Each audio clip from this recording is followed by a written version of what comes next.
Our leaders failed us. This is a completely spur-of-the-moment video. I usually don't do this, but I just over and over in my head, the recurring thought has been, our leaders failed us. And then I started thinking about it and how important it is to do a short video and start off that way and to talk about how we all have reasons to mutually acknowledge this, no matter what walk of geopolitical bent the other person we might be arguing with is coming from, however many disagreements we might have with them. There's some exceptions. If you're arguing with a through and through cremtard, fair enough. I'm not going to say that you need to start off with this, but I think this is not a video that's going to advocate for any course of action in terms of giving in or not giving in to nuclear blackmail. I'll leave that to people who study that for a living.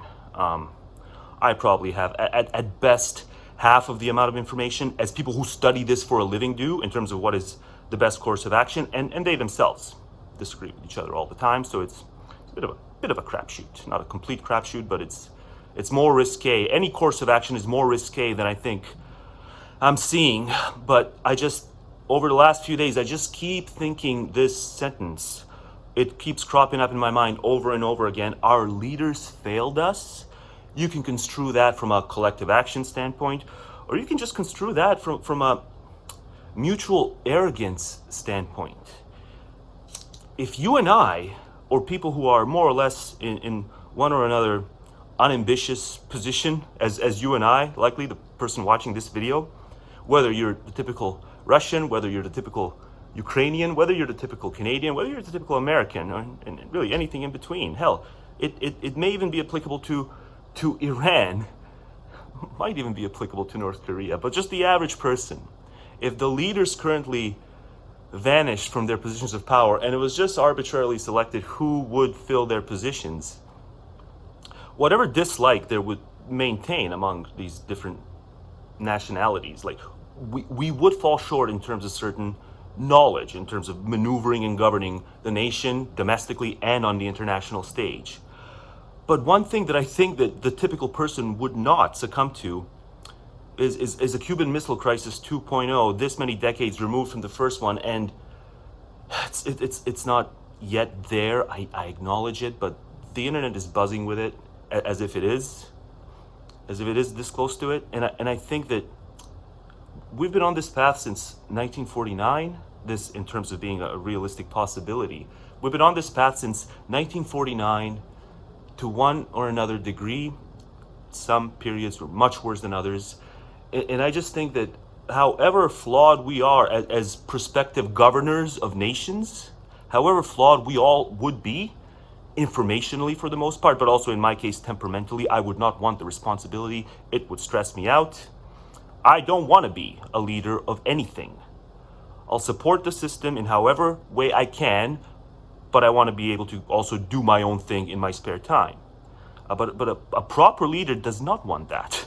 A proper leader does not want to do whatever is intrinsically motivating to him, that is separate from leading the nation in his own spare time. The proper leader wakes up and strives to govern, wakes up and strives to motivate. That's not me.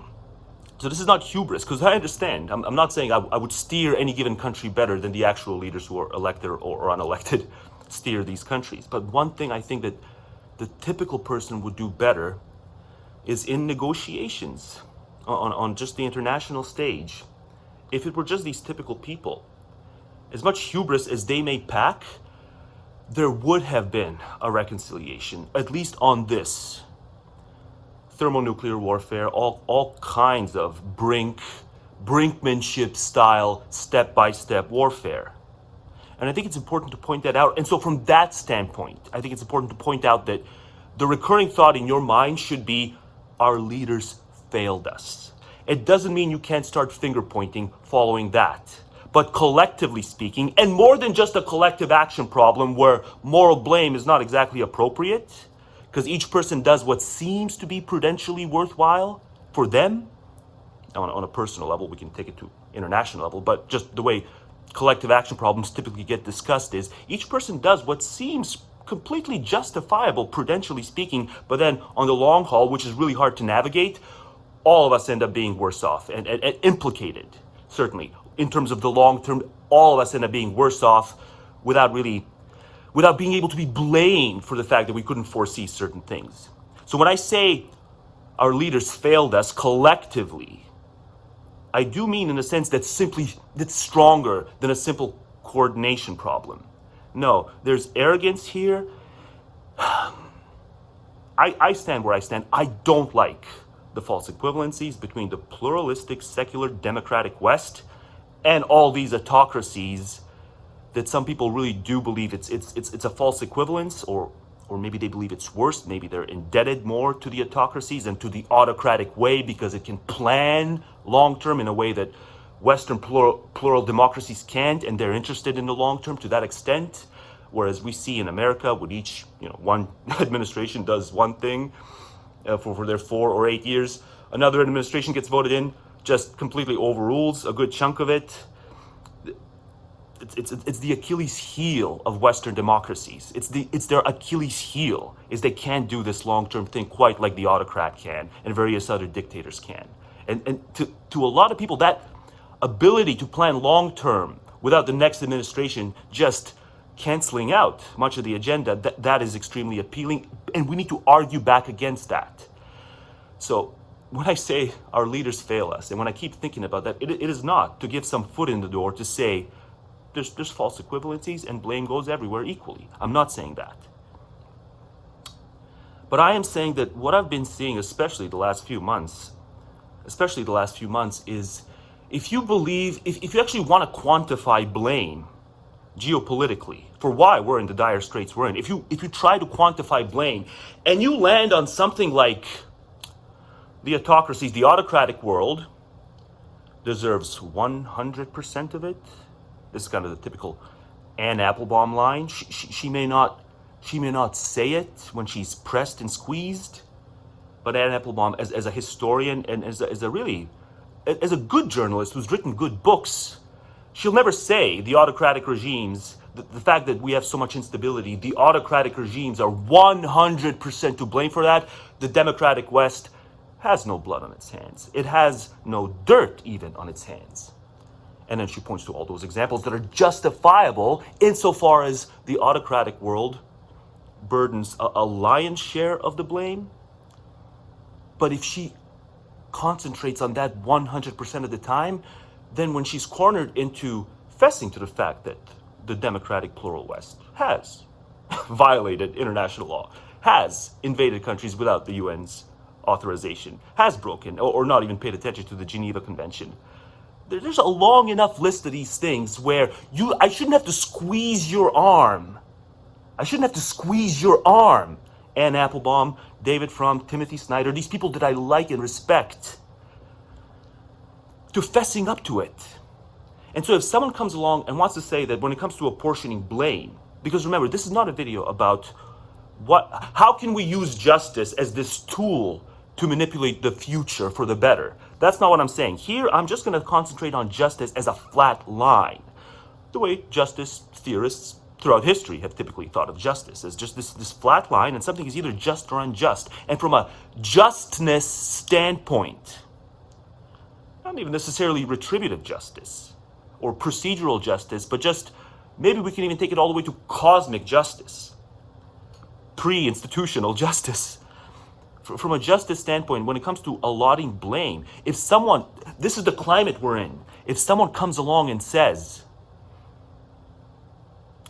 the Western democratic free world gets 20% of the blame, or maybe 30% of the blame, and the autocratic world, for the dire straits we're in, the autocratic world gets 70%. Let's do a simple 70-30 split. So a person is apportioning a lion's share of the blame still to the madman dictator and their henchmen and the apathetic, these nations where apathy, political and civil apathy is entrenched, and all these, this host of problems. They're saying 70% or maybe 75%. Let's keep it at 70-30, right? The person who does that in this dire a period is immediately called every name under the book. Is referred to as being on the bankroll of the Kremlin, as being a Putin sycophant. It's being all the despicable things under the sun. right? I'm not above speculating about those sorts of things, but it's only when a person comes close to false equivalence or when they surpass false equivalence and actually apportion the majority of the blame to the West and other, I don't want to be a regional chauvinist by saying the West, obviously. I mean, any properly, procedurally, constitutional republic that gives people their shot to steer the country in however direct or indirect a way. It gives the masses their role in civil life, right? There's a certain kind of person that'll go beyond even false equivalence because they're indebted to the old way of looking at things. Often these are reactionaries. Sometimes these are proper Marxian revolutionaries. They're very slithery when they often know not to say the quiet part out loud. So I'm not denying any of that.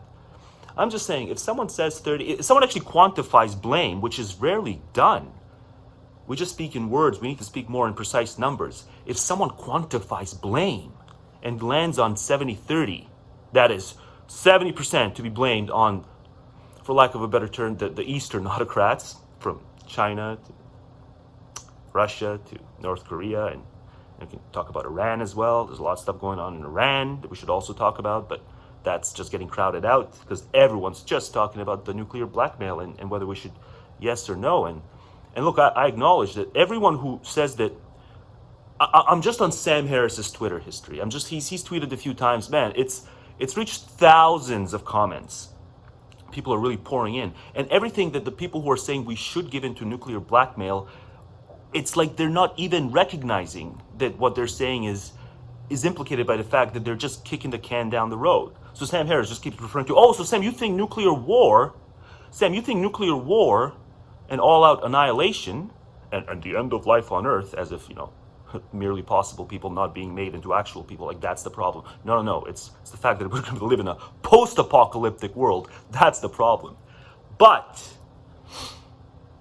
the kind of person who's trying to dismiss Harris, or really trying to maybe heckle Harris, and people like Harris, who seems to be doing the false equivalence thing, or worse, that type of person just doesn't understand that Harris's concern is this problem of kicking the can down the road by emboldening the autocrat, by giving into their threats. If you study the history of Russia, this is undeniable, and anytime the West is flexed, almost anytime the West is flexed against Russia, they've hampered them down. That's the track record. And so when you say like, Sam, you think Ukrainian sovereignty is more important than avoiding nuclear annihilation? So that's not what he thinks. He doesn't mince words. This is a decision tree. It's a very long decision tree.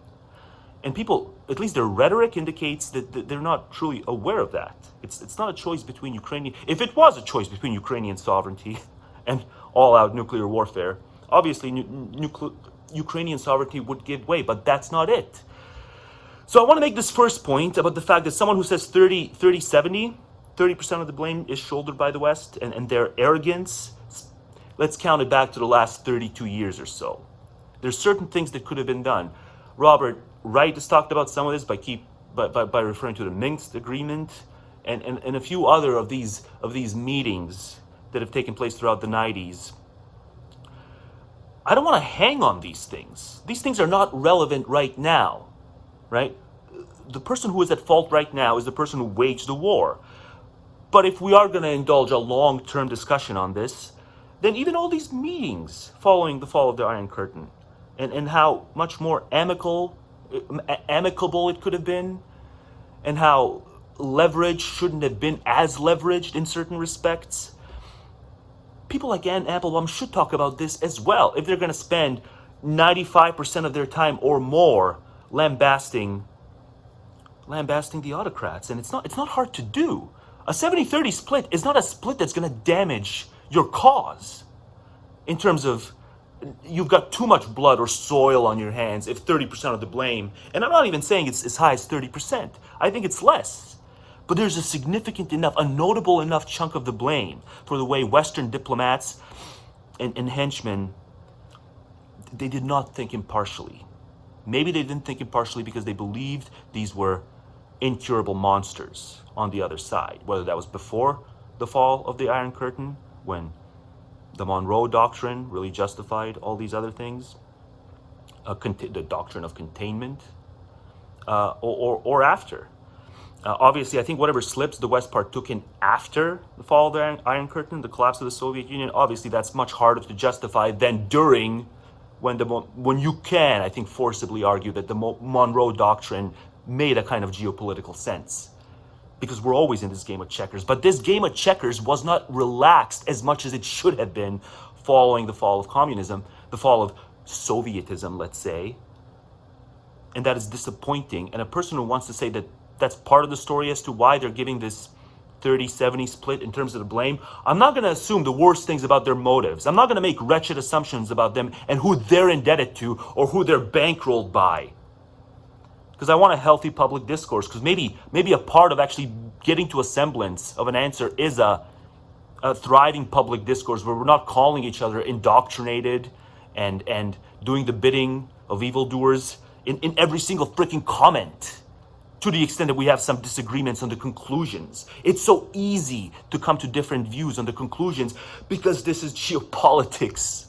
None of us as individuals have a brain large enough to house all the information that's taking place on a weekly basis, let alone monthly and then decade-spanning basis. There's a lot of shit that's going on in the world, and no individual brain can house all that information. We need to be easier on each other as human beings. We need to stop calling each other indoctrinated. And the Kremtards are worse on that, because they're just, they so don't see it. I see it in my folks. I've been arguing with my folks, less so my old man, because I just can't even stomach being in his proximity. I'll talk about that in a separate video. But fuck, my mother is such a hopeless person. So I see it in her. I see it how stuck in the past she is on this. And she really thinks that her shibboleths and sacred cows are evidence of independent thinking and being able to see through media. Whereas like she's just gorging on Kremlin tropes. And yes, I'm going to go after her, because she doesn't even watch these videos anymore. That's the one thing that I do to her, to show that I show to her that she's embarrassed of her own views. Because we have mutual acquaintances, even online. And I say, well, I'm going to let her know you said this. And she's like, please don't tell her. Please don't tell her. I'm like, why not? Why are you ashamed of your views? So this is just to humiliate her, because I've had it up to here with her ever since late February. I've had it up to here with her as a thinker, because she can do better, but she won't do better because Serbia was bombed for 82 or 83 days in 1999, and she is resentful of that fact to this day, because there has been no formal apology. And even if there had been, she would still be resentful. But I'm sure there are other people. 18 minutes. Wow, I didn't think this would be 18 minutes. I thought this would be under a 10-minute video, because it was just spur of the moment. But see how much piss and vinegar I have? There certainly are other people who, if certain apologies were issued and seemed sincere on the part of Western diplomats and leaders for breaches of international law, Geneva Convention, UN Security Council heeding, or their advice not being heeded, in most cases by America, if following the debacles there had been a formal, sincere apology by numerous members of the cabinets, high up, upper echelon, powerful people, maybe there would have been more goodwill. But there was too much pride and arrogance. And the West is not absolved of this just because the East is worst. The East, on average, I'm going to say, is more autocratic and hence procedurally worse, and ultimately normatively worse. They're just too proud. They might admit mistakes, but then they'll say these were understandable mistakes. And they might be understandable mistakes. Like to this day, I'm not going to say Iraq was not an understandable mistake. I'm not going to say that Dick Cheney was this maniacal guy who wanted to murder Iraqis indiscriminately, right? The death toll is in part a product of the fact that Sunnis and Shias really hated each other, and that should have been thought about in advance, and it wasn't. And so you issue an apology over that, and maybe multiple times. And maybe in the context of Russia, maybe in the context of the last time there was a amicable enough discussion at some council meeting among either the diplomats or the leaders themselves. Maybe Obama and who else in the administration should have just said, yeah, we didn't apologize enough as leaders, as mistake makers. We didn't apologize enough for Iraq and for our many bundles. Maybe that would have led to some, probably not Russia, because Russia is a bit of a lost cause. Even by the 2010s, Russia was a lost cause. But certainly certain nations that sympathize with Russia right now that might not have. If you guys, Western leaders and diplomats were a little more humble about the mistakes they made, even if they believe intellectually to themselves those mistakes were justifiable at the time, given what they knew at the time, you still broke things. You still indulged in adventurism and you broke things. And maybe counterfactually, maybe Iraq would have been in more dire straits right now had US not gone in and broke things. We don't know that. Anyone who tells you they know Iraq would be a thriving society right now, or Afghanistan, a thriving society right now, counterfactually, had the US not come in and broken things that were already loose, to say the least, maybe that current counterfactual, those two nations would have been better or worse. It's hard to know these things because so many things zigzag and the variables are endless and endlessly compounding.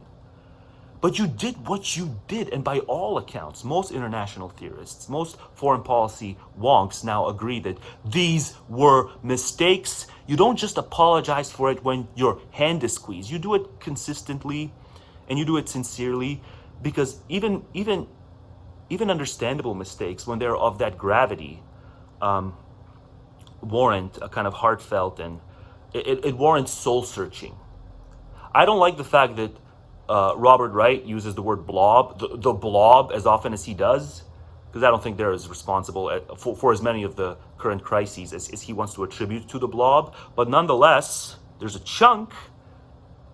We don't have to entertain false equivalence to understand that there's a chunk of responsibility that the blob shoulders, that their rhetoric doesn't indicate to me that they understand that they ought to be shouldering. Perhaps if they were more humble as individuals, and if they were pressured by their electorates, and I know they're not elected, it's whoever the president elects to these positions of cabinet. So maybe the electorate needs to give the president more flack for being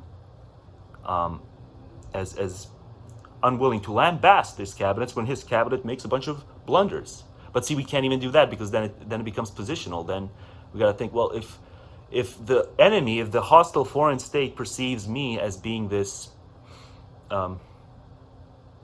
critical of my own inner workings in my own nation, maybe they'll perceive that as too calamitous internally of us, and then they'll think that they can capitalize on that in whatever way they try to capitalize it, by hacking our elections. And the US does also meddle in elections. They did it far more often during the heyday of the Cold War because of the Monroe Doctrine, but it's not like they've done it 0 times following the end of Soviet rule across the East. So I'm indulging in this stuff a little too often nowadays. Not because I lack discipline or I have low impulse control, but simply because I don't know what the future holds, and so I might as well enjoy each day to the fullest. And this is one way that's much more easy to enjoy.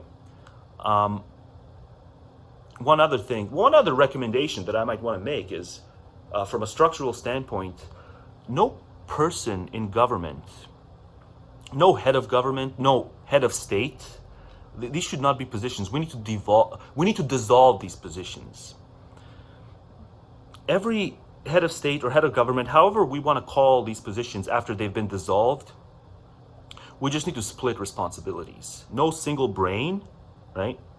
See, when I was coming up politically, when I first started reading on all these issues in late adolescence, I was almost bowing to these people who are elected in these positions from a epistemic standpoint. It's like, how are they not stressed? Wow, their brains really must be that superior to my brain. Because the first thing I would do is, if I had these positions where so many things happen day in and day out, not just in terms of the international relations and geopolitics, but just domestically, and the position mandates that you are briefed by your handlers on both, all the developments that happen domestically and all the developments that happen not just on a daily but hourly basis, geopolitically, I'm like, my brain would get so overwhelmed by these things. But man, lucky that there's people who are so eager to assume these positions that impose so much responsibility on their brain, and this is next level stressful. Props to them for being willing to sign up for these positions. And all these years later, I'm like, no.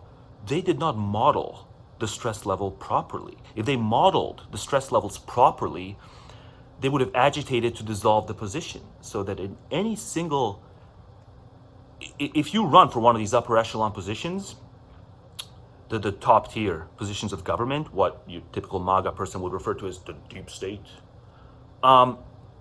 no position should impose on you the sort of briefing responsibilities where you are at once having to keep in mind everything that's happening in your own country, which is just, in the case of America, I mean, I can't even keep one.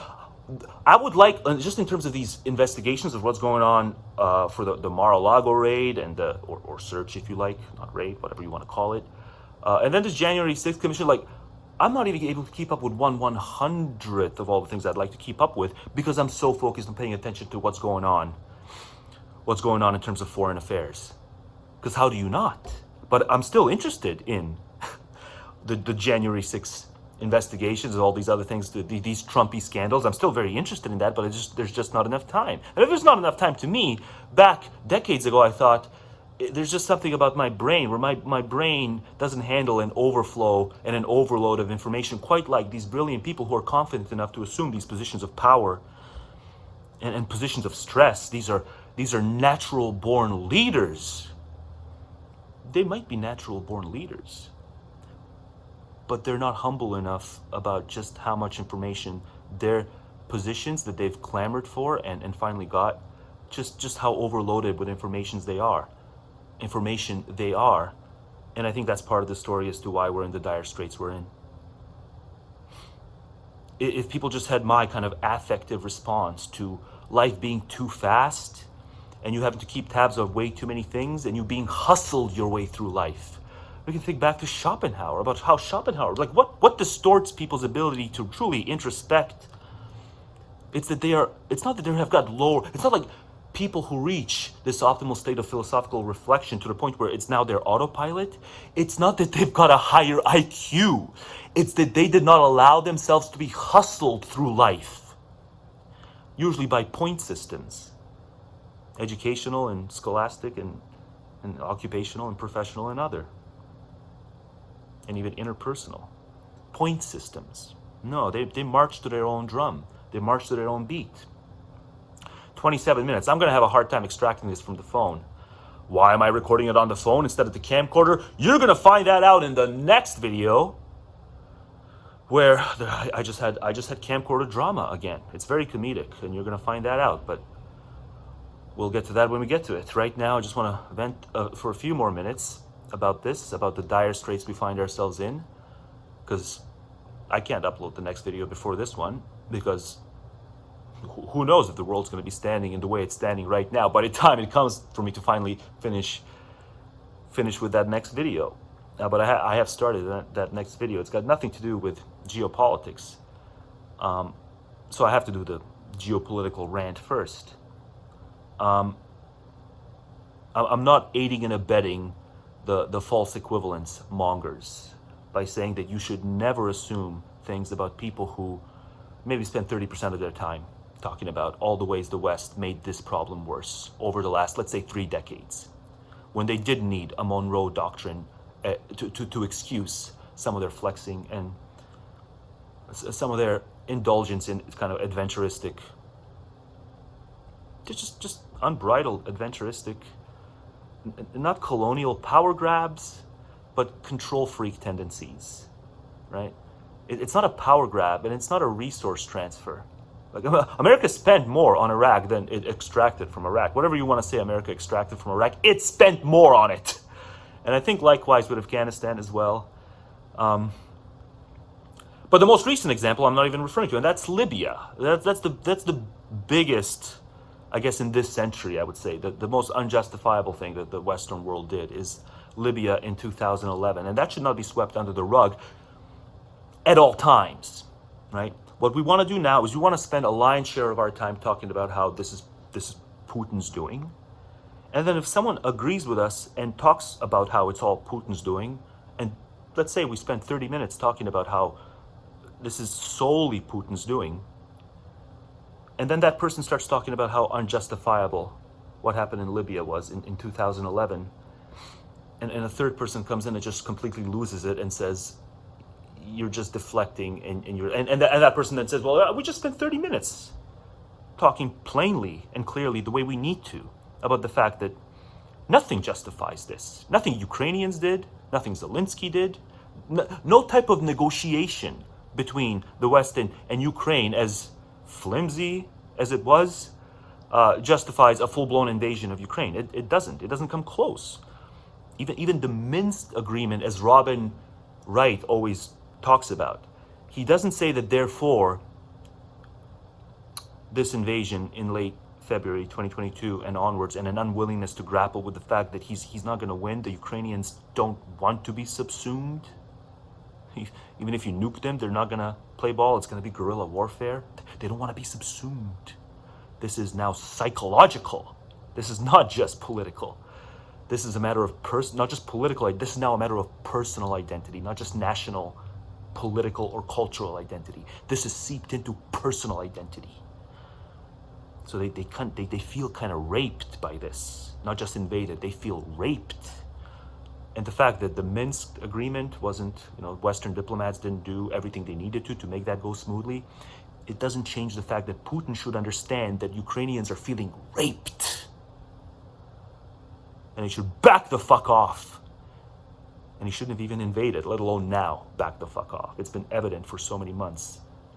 And he does indulge negative-sum games. That's probably the biggest reason. Even if you can tally up more international violations over the last 30 some odd years on the part of Western democratic nations as compared to the autocracies throughout the East. Even if that is true, maybe I should have done some research before I clicked the record button to see who racks up more international law violations, the autocracies or the democracies. Off the top of my head, I don't know this, but it doesn't matter, because we know who's playing negative-sum games. We know who's playing negative-sum games. It's not your typical Western democratic nation.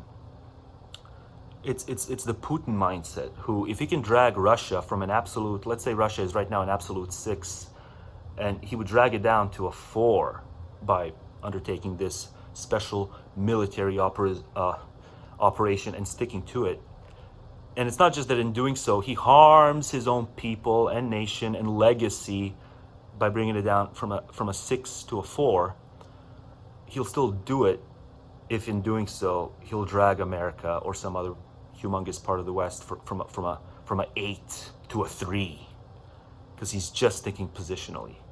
Whatever warts and all kind of story we want to tell about the Western world's hubris, they're not playing negative-sum games. They're really not. If you think they are, even along the lines of these violations and invasions, it is usually because of a grander story that's being told. With Putin, it is because if you read his essay from July 2021 on the historical unity of Russians and Ukrainians, asserting that which he needs to prove, asserting it in the title alone, he's playing negative-sum games. That article is not a story about NATO. That article is a story about a baptism that sets off a kind of a baptism in 9th century AD that sets off a chain of events that truly kind of metaphysically means or predestines the fact that Ukrainians and Russians are two peas in a pod. And we'll see to it that we manifest that destiny, even if it means negative-sum games. We start thinking in terms of negative-sum games, because look, the obstacle is the West. Clearly, the obstacle is the West. And it's not just the West, it's also a lion's share of the Ukrainians. And they'll fight to the bitter end. And so you're possessed if you can't see that. You're possessed in a kind of way by legalistic, technical ends of this discussion. If you're refusing to read that essay Putin wrote in July 2021 called On the Historical Unity of Russians and Ukrainians, and to really see that essay for what it's worth and to see how that oozes into his thinking and his rationalizing of negative-sum games, The West, warts and all, the West does not indulge in negative-sum games. They are, broadly speaking, rational actors. They can be identified from a international theory standpoint. They can be identified as rational agent actors. If they can boost themselves from a 7, let's say just they, as in the average Western democratic nations, boost themselves from a 7 to a 10, and in so doing boost at least a few of their hostile rogue state enemies from like a 8 to a 9, they would do so, because though they would empower the enemy, they would empower themselves that much more. So I wish none of this were a game of checkers. I wish that, beyond anything else, I wish that people realized it was a game of checkers, and when they tell Sam Harris, and various other people, but just the droves, in terms of the backlash of Sam Harris, like, so Sam, you think Ukrainian sovereignty is more important than nuclear warfare? It's like they're just not understanding that it's a fucking game of checkers to this day. I wish it weren't so. And the decision tree, it's got a lot of branches to it, and so we got to think, we got to stop on the surface just attributing clumsiness. Like, they're attributing clumsiness to Sam. No, he really is thinking about this multi-branch tree, that is, meticulously. 36 minutes, fucking hell. I'm not going to be able to extract this without, maybe I'll try to clip it, but that just ruins the flow. Yeah, I didn't think I would. I thought this would be very brief, but I can't be brief. Because I always feel like there's this next thing to say that'll further contextualize why I believe everything I do, without in any way giving a foot in the door to people who want to make all these claims of false equivalence, and that say that all nations act maniacally. And imbuing in nations these eternal, timeless personalities, and kind of a nation state is something that can carry these virtues and vices through the decades and centuries. We all understand that in the case of Germany, for example, like someone who refers to Germany in 1944, and everyone else understands that the negative connotation the word Germany carried in 1944 is justified, that those negative connotations just arrive themselves. In 1944, you were living anywhere in the free world especially, and you uttered Germany, you wouldn't have had to say anything else for those negative connotations to come along for the ride and do their own bidding immediately. But if you uttered Germany today, or at any point over the last several decades, let's say from 1970 onwards, you uttered the word Germany, well, there should be no reason for any kind of negative connotations to trickle in. And everyone understands this, because everyone, in the case of Germany as an outlier, understands that there's no kind of long-lasting, eternal virtue-vice ratio that Germany as a nation-state is saddled with. It's just about the individuals who are elected. It's just about the individuals who comprise these cabinets. Right? And so if they're flawed individuals, then Germany will be flawed. If the populace is more flawed or just doesn't pay attention, then Germany will be more flawed. And also, if those people in positions of massive power are maniacal and egomaniacal, then maybe we can, if enough of them get their way, then maybe we can start talking about Germany the way we did in 1944. But as a nation state, it is an amoral. Nation states on their own, it's just about how they're structured. They're not moral or immoral on arrival. They don't carry virtues and vices across the ages with them. And they don't have to change their names or exactly how the state is constituted. A state can remain constituted. A state can remain a constitutional republic. First and foremost, with co-equal branches of government. It can remain that way. But in terms of whether it's virtuous or vicious, all of that hangs on what kind of people occupy the governing bodies that then go on to determine how it's going to be ruled and how it's going to act both domestically and how it's going to treat its own, not serfs or subjects, but its own free civic agents domestically, and how it's going to act on the international stage. Right? The Biden administration is very different from the Trump administration, which is very different from the Obama administration, and so on and so forth. And we all use the word America, and we don't realize it, but it's a kind of slip. We don't realize it. But when we use the word America as this transcendental almost force on the international stage, or the UK, or any former colonial power.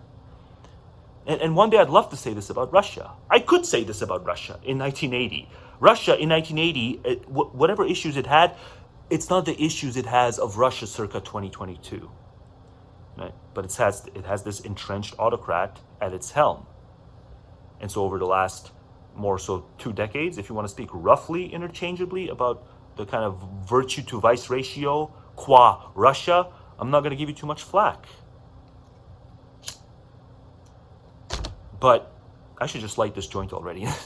You guys get to see that if you think that I'm wired now, fuck, just wait till I blaze this motherfucker. I'd be 5 times more animated. So yeah, I guess that was the last point. It's very hard to know everything that's needed to be known to be the optimal, most informed commentator. Too many things happen. No individual has a brain that can house all that, or even 1/100th of all the information that needs to be housed.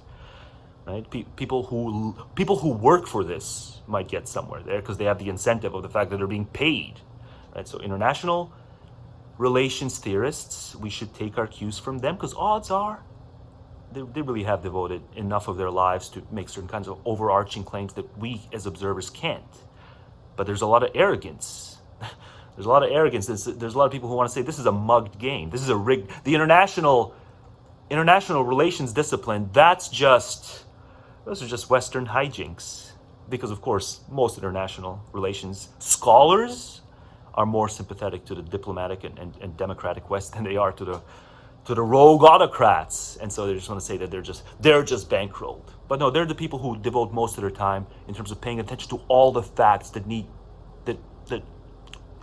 all would pay attention to if we had the time to take the task on. So stop being know-it-alls. I'm not a know-it-all in this video, right? I err right now, everything I've read, I err on the side of don't give in to nuclear blackmail. You're just kicking the can down the road.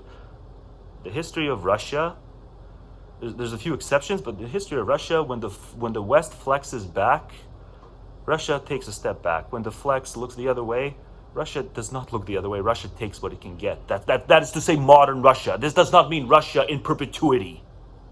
Just as we can say that Germany circa 1944 does not mean Germany circa in perpetuity. Germany changed. So many of us need to understand that even America changed. Nations are not these static moral actors. They're not even moral actors per se. They're logistical, technical actors. In terms of the moral story, you have to individuate that. You absolutely have to individuate the moral story. It just pure happenstance as to who is in positions of power and who's out of positions of power. Not some overarching word like America that gets used linguistically. It sounds the same in 1944 as it does today. But even though it sounds like the exact same word, the meaning it should imbue in your mind should be very different. And that goes for every nation. And that goes for perhaps the prospect of Russia in the future. I pine for the day, not just where Ukraine joins NATO, I pine for the day where Russia joins NATO. That should not sound oxymoronic if you're thinking about nation states in the way that you ought to be thinking about them. Not as being just perpetually fixed by their pasts and these grandiose myths often. These are grandiose myths that are often hijacking rulers' minds and sadly to say, a lot of ordinary Russians' minds. They're just grandiose myths. And that leads to negative-sum games. So just read more stuff in international relations, read more stuff. Read the people who have more time than you do to truly pack as much information in their brain and memorize it as those of us who still have to hustle and bustle to some extent in this putrid modern world that thinks that, you giving us UBI and not making us go to work, in my case 4 days a week, but even 4 days a week is now, it's just getting to be insufferable. I have these early retirement fantasies, not because I want to be a self-indulgent person, but just because I want to be the optimal rational agent. And I want to lodge more information in my brain. It's hard to do that at work, even if it's quiet at work. It's hard to do that at work because I have to listen to conversations that I cannot unhear. I cannot help but eavesdrop because I can't wall myself off. 45 minutes. Am I saying that right? 45 minutes. Sorry. I've been meaning to do a video like this really ever since February 22nd, 2022. But I thought better of it because the stuff I'm talking about is really not the stuff that people want to get into, because people want to get into this yes or no, right? Do we kick the can down the road, or do we assume that we don't know what's going to happen if we kick the can down the road, so it's even wrong for me to say this is kicking the can down the road, right? And just people want to tell these people want to play these binary blame games, right? And you know, if you want to play the binary blame games, then I really am curious what your list of state-sponsored terrorism would look like, and just how much it would differ from the actual list that exists right now. Like, I got no bones mentioning that, yeah, Russia should be on the state-sponsored terrorism list as one of the nations that contributes to it. It doesn't mean I think American diplomats have done a fantastic job. Certainly since the fall of the Iron Curtain. They could have ceded more ground. That might have. I'm not saying I know that would have led to more leeway now and less horrendous things happening in Ukraine. I'm not saying I know for sure, because there is this essay that you all should read on the historical unity of Russians and Ukrainians, which is just pivotal to informing how Putin thinks, because he wrote the damn essay, and he has these poet philosophers that he's very influenced by. He quotes from. But maybe he would have run into more pushback. Even as an autocrat, maybe he would have run into more pushback if there was a little more humility when Russia was on its knees. When I hear a person mention that, and even the sort of person who wants to hang on that for longer than I want to hang on it, because that's not interesting right now. Right now, the most interesting thing is what the genocide taking place in Ukraine. That's the interesting story. But if I hear someone hanging on that, and then if I hear someone saying, you know, it's 30% on us. That is us, the free world. If you want to say the so-called free world, I don't care. I'm not going to make the worst. I'm not going to make the most worst possible wretched assumptions about that person. I'm not even going to assume that they're indoctrinated, because it could be that it's a 30-70 split. If you get more than that, then I'm starting to raise my eyebrow. But I think, yeah, somewhere between 20 and 30%, maybe. But these are very hard things to know. And the more we call each other, on the payroll of someone, or call each other indoctrinated, we're just not going to hear each other. We might be able to learn from each other sometimes, at least sometimes. I wonder if something is going to happen from the time I finish recording this, by the time I upload this, it's going to make any of the things I've said here sound passé. See, that's the world we're living in now. It's quite possible that some of the things that I said in this video, you know, the way the calamity cookie crumbles, it could be possible that at least some of the things I've said here are going to sound passé.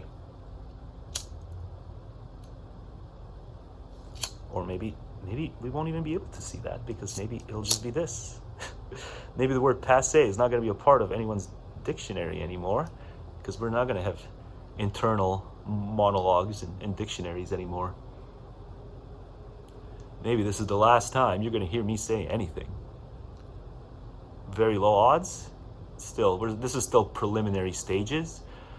But if everyone just doubles down, and if everyone keeps playing the binary blame game, and again, just the reason I'm a little repetitive is because I know where people's minds go, because I've seen it one too many times. When I say don't play the binary blame game, immediately what people think that they're going to be giving a foot in the door is the false equivalence. But I think I've done a fairly decent job multiple times in this video now distinguishing these two sets of phenomena. Don't play the binary blame game, because there's more than enough blood or dirt on the hands of certain diplomats who don't play negative sum games, but who have other kinds of personal shortcomings, and who are quick to indulge hubris and not cede certain grounds to people when they were on their knees. And we should openly speculate about how different the world might have been if they hadn't done that. To talk about all that without going beyond 30-70 in terms of allotting blame.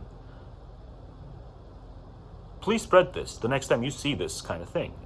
You see someone playing the blame game, and then you see someone else accuse them the binary blame game, and then you see someone else accuse them of being on Putin's payroll, of being a kremtard. And I'll even use words like kremtard. I'll even say that a lot of people really are gorging on these just simplistic psyops. There's Russian psyops. It's circulating, man. There's so much of it, and people just gorge on it, and they think their sacred cow, having gorged on it, is their bullshit detector. And you get folks like, my old man, who just argues this in such a despicable way, who wised up, right? They applied for a visa and they left. And let me just tell you a bit of a personal thing, this late in the video. So now I'm going to have a hard time extracting it, but this is 50 minutes. I'm not going to extract this. It's going to fail, so I'm going to have to crop it. But I've never seen my folks happier than when they got the call back, and when they got the call back to confirm that our visa application was approved. And so we knew we were going to leave Serbia. We were going to leave Central or Eastern, whichever you want to say. Serbia is sometimes referred to as Central European, sometimes Eastern European. I've never seen them happier than when they got that call. As human beings, my folks. My folks are odious now, but when I was a kid, when they got that call, I've never seen them happier.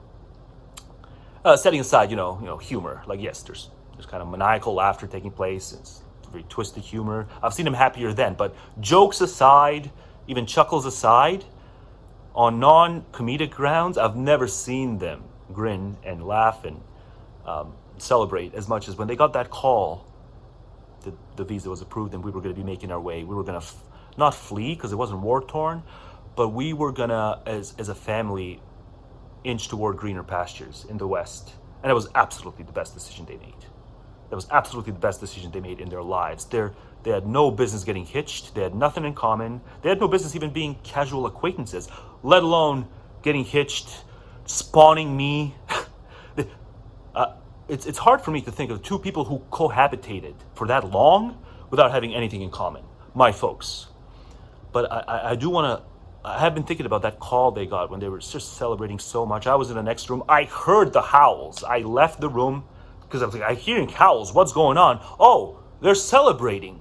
I guess this is a really good thing. We're going to be moving westward. Because once upon a time, they knew viscerally if they would not want to utter it, but they knew viscerally. What did they know viscerally that now they seem to have forgotten? Viscerally, they knew, because they applied for the visa and then celebrated when they got it. They knew that the Western path was always better. Hey, right there, that's the title of this video. I was going to title this video, Our Leaders Failed Us, but I think I'm going to title it, The Western Path Was Always Better. And we do well to think long and hard about that, to think long and hard about immigration and emigration rates and how worldly they are and not eastbound. The Western path was always better. They were jubilant. And they did all right for themselves financially here. But their brains had been done in because they are resentful over the fact that Serbia, the greater regions of Belgrade, were bombed for 81 or 83, 82 consecutive days in the spring of 99. Ever since then, they had a kind of NATO derangement syndrome. My folks did. And that derangement syndrome, in every single debate, I record some of these debates, not to their knowledge, but I record in audio form. I won't breach their trust to the point of actually playing it in public, but I might do it at some point in the future, because they deserve to be humiliated in public. But I'm not going to breach their trust yet. It depends on how bad things get and how much they keep doing this false equivalence crap. Because they have NATO derangement syndrome, because their precious home turf was bombed by NATO without the authorization of the Security Council. That's the one, right? There was the other one in Bosnia in 95. There were a couple of interventions in the 90s. At least one of them didn't. No, yeah. So the NATO one in 99 didn't have authorization from the Security Council. There was a lot of rubble. Right? But the fact is, you know what? We are 23 and a half years removed from that, and at some point you got to move on. They can't move on temperamentally because it feels like it stings, because they still had a lot of relatives there and still have a lot of relatives there, and they can't think none of their relatives are casualties. No one we know, as far as I know. went on to be casualties. But it's still that sense of national identity having been wounded, that leads to NATO derangement syndrome. And even if you believe that bombing needed to take place, I don't, by the way, but even if you believe it needed to take place, the optics in terms of the justification and then calling people who said no, it didn't need to take place, calling them genocide apologists, that just makes NATO derangement syndrome worse. And so I have such first-person insight into this because my folks loved the West, because they applied for that visa, because they saw that the West offers more opportunity and a chance for a greater life. And the fact that after so many months of this, an invasion as black and white, morally wrong as Putin's invasion, the fact that I cannot get either of them. After hours, if not dozens of hours of debating them on it, I can't get either of them to cede ground, to give 1 inch, and to depart from this false equivalence. The fact that I can't do that shows that the West shoulders some of the blame, a la optics and a la adventurism, because they weren't always like this. I've never seen them happier when they got that visa and more excited when we came here. I'm going to talk a lot about my distant past, certainly in the upcoming video that I've got. I'm going to talk about a lot about my distant past and how a lot of things changed. And what I'm seeing, the sort of derangement I'm seeing with my folks, I think that can be imported into a lot of derangement I'm seeing online. Because of course, it certainly is the case with not so much my old man, but my mom. She just swims in the worst newsy swamps. She's Team MAGA all the way. Even though she's not American, she considers herself, if she rounds herself off to one political coalition in the States, it's MAGA. And then she does something Alex Jones does often when she defends that, why MAGA is the least worst political coalition among all the rival coalitions. Like, you don't have to back the progressive alternative. There's a lot of other coalitions that stand between the utmost progressive one and MAGA. But the reason she rounds off to MAGA is like she'll say this, oh, open borders, oh, the homeless, and then she'll just use this. She'll just rattle off puberty blockers. She'll rattle off males competing in, like anatomical males competing in sporting events that are designated for females. And she thinks she gains a certain kind of momentum to round off to MAGA because she lists all these other far more trivial points of contention. It's like, well, at least the MAGAs aren't going to tell me that a man is a woman. This sort of stuff works. This sort of stuff hijacks people's brains. At least there's no drag queen story time in MAGA world, unlike the rest of you. I'm like, that the alternative, the non-MAGA world houses more than the utmost progressive land. You don't have to be in Progtopia to not be in MAGA world. She can't see it. And see, that people capitalize on that, right? You list one thing that's kind of bright line, like borders, and we don't have open borders. We just don't have perfect border integrity. To have imperfect border integrity does not mean to have open borders. But I guess people want to be border integrity perfectionists. It's not just that they want a secured border, but they want to be border integrity perfectionists. And anything short of that gets called open borders. And it's just rhetorical hijinks again. When you get from that to the tent city issue, and we have the tent city issue here too. And yeah, even the word homeless now is not used, right? It went from bum to homeless. And now I guess the PC treadmill has even homeless is too mean. And now we call them the unhoused. So there's certain kind of people who just don't have patience for this and then who therefore round off to, I'm just going to be a MAGA. And that's hasty. I still call them homeless. Hell, I'll still call them bums. But the fact that larger and larger people are using the word the unhoused, right where the tent city issue seems to be exacerbating to its worst moments, that makes certain other people just completely deranged. And it makes them completely rearrange what their political priorities are. And it makes them assume entirely different political identity, which you shouldn't have a political identity to begin with. But most people feel like they need to, so then they just I don't want to call the bums or the homeless unhoused, and I don't want to put up with them and their presence. So how come it ran? This is what the last time I just bring it back to my mom. She started bitching about this tent city stuff here locally. It has been a major issue ever since the pandemic and onwards. But what she said to me is, well, at least these, because I say, all things considered, the democratic West that you choose to still live in, that I choose to still live in, is orders of magnitude superior to any given autocracy. And then she'll say stuff like, well, at least in these autocracies, I don't see homeless people. I don't see the sorts of depravity and debauchery and degeneracy that I see across these autocratic nations that you've been indoctrinated into saying are worse. And I'm like, yeah. That's just because those countries don't give their people, their subjects and serfs, the freedom to fail. That's what it is, right? They institutionalize you before giving you the right to be homeless, and that's somehow bad. It's like no, I'd rather have the right to be homeless, and if I were to be homeless, it would simply be because I don't want to follow all these rules, like even just my mortgage, and I can think about just.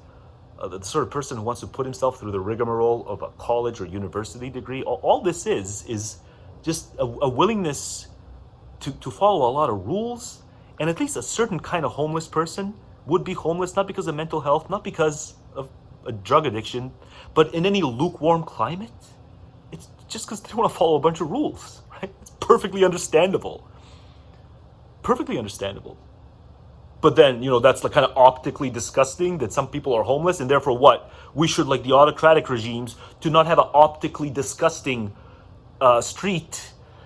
We should just institutionalize them instead of giving them the right to fail and be homeless. Like, no, it's in a way, at least, it's good that people have the right to be homeless and are not forced even to follow the rules of a homeless shelter. Let's understand, some homeless people just don't want to follow the rules of even a homeless shelter. They want space. You should give them space. If that gets violent crime to spike a little too much, then okay. Different story. Different story. Then we can maneuver however we might maneuver and cause some of them to be collateral damage in reducing rates of violence and violent criminality. Not just criminality, but violent criminality.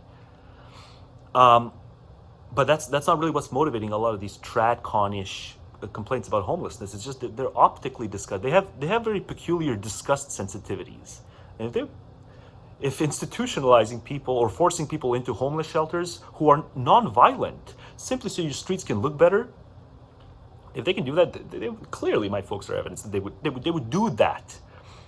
Because I would only do that if that's the only way we can get violence we can curb violence.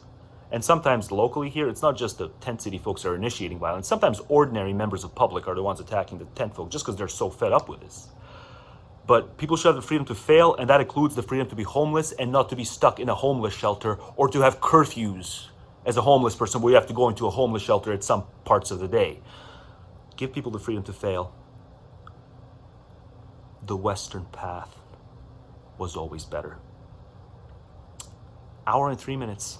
I gotta crop this. Fucking hell. Should I go on? I'm on a roll. I left the geopolitical stuff and now I'm on to other stuff. I always hate stopping when I'm on a roll because I have so many of these issues. I have so many of these issues, folks, that I don't hear anyone else complaining about, that I like doing in kind of long form, single video, rant style. And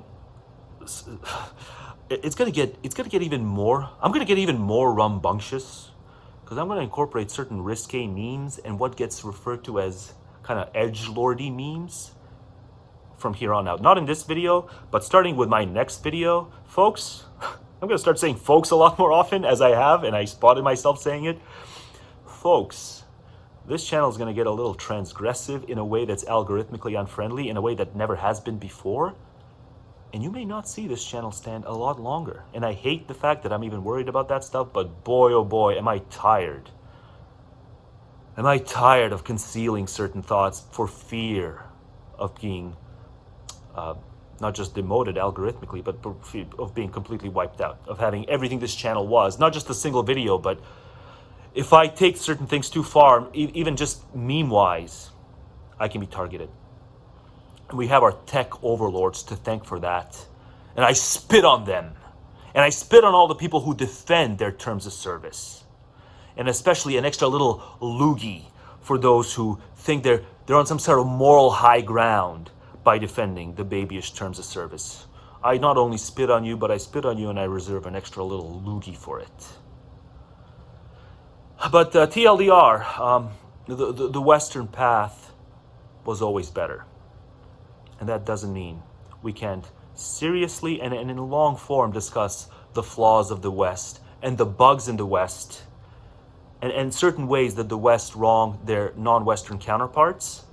We can talk about these things without ceding ground to being Putin apologists. If you think anything I said in this video makes me a Putin apologist, you are precisely the target of this video.